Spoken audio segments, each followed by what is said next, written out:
Sir जी, आपसे किसी ने पूछा है कि आप टीचर्स का सिलेक्शन कैसे करते हैं?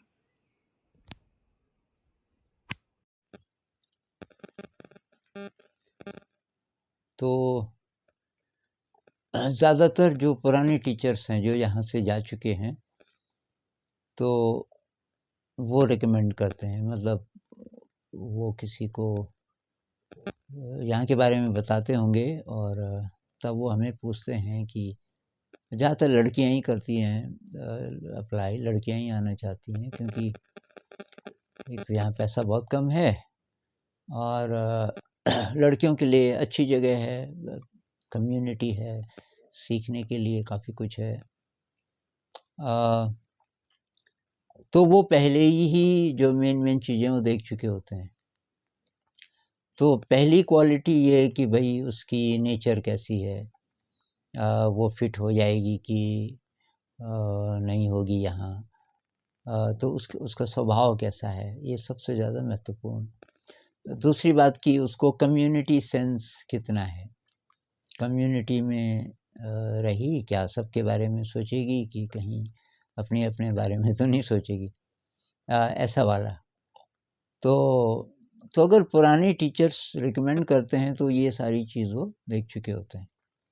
और ज़्यादातर लड़कियाँ 18, 19, 20 साल की उम्र की आती हैं, ज़्यादातर 12 कक्षा 12 पास करके।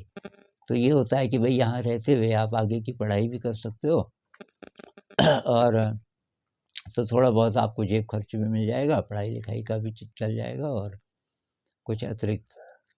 तो पहले साल को हम मानते हैं कि भई ये ट्रेनिंग के लिए है। पहले साल आपको जेब खर्च तो मिलेगा लेकिन बहुत कम पैसा मिलेगा और आप सीखोगे। तो अब सीखने की रफ़्तार अलग-अलग होती है। तो कुछ लोग जो कि जिनका रट्टा तेज़ होता है, अब रट-रट के अच्छे नंबर लाके पास हो जाते हैं, उनको ज़रा ज़्यादा टाइम लगता है यहाँ। क्योंकि अनलर्निंग में टाइम लगता है। क्योंकि हमारे यहाँ तो हर चीज़ को पढ़ाने का हम बोलते हैं भई कोई प्रैक्टिकल तरीका ढूँढो। इसको हमारे आस-पास का जो वातावरण है, जो प्रकृति है, उससे जोड़ते हुए, बच्चे की कल्चर से जोड़ते हुए, तो रट्टा वाला नहीं, बल्कि बच्चा अपने अनुभव से और एक्सपेरिमेंट कर के सीखे। तो ये है। और कई बार ऐसा भी होता है कि कोई कोई नया आ जाता है जिसके बारे में हमें कुछ नहीं पता।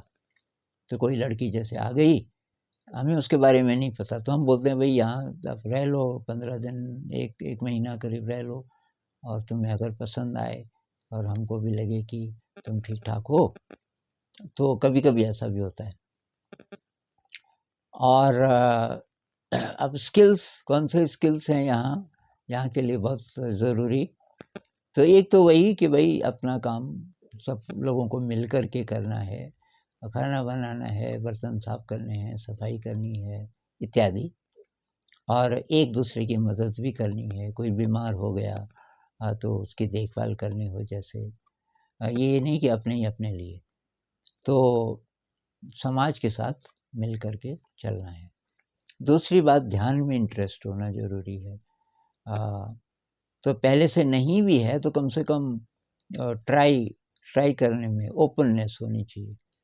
तो अभी तक तो ऐसा है कोई हुआ नहीं, कोई केस ऐसा नहीं आया कि यहाँ आने के बाद उसको लगा हो कि ध्यान में मेरा इंटरेस्ट नहीं है। 1 हफ्ते बाद, 15 दिन तक, 1 महीना रहते हुए ध्यान में इंटरेस्ट होने लगता है। फिर संगीत में, तो संगीत में, ध्यान में, कला में ये वाला पक्ष है। अब जो लिखाई-पढ़ाई की बात है उसमें टाइम लगता है धीरे-धीरे। हिंदी है, अंग्रेज़ी है, ख़ासकर अंग्रेज़ी और गणित है, गणित की विधियाँ, ये प्रैक्टिकल विधियाँ। तो इस तरीके से है। और ये चैलेंज तो है कि टीचर्स आते हैं 1-2 साल में चले जाते हैं।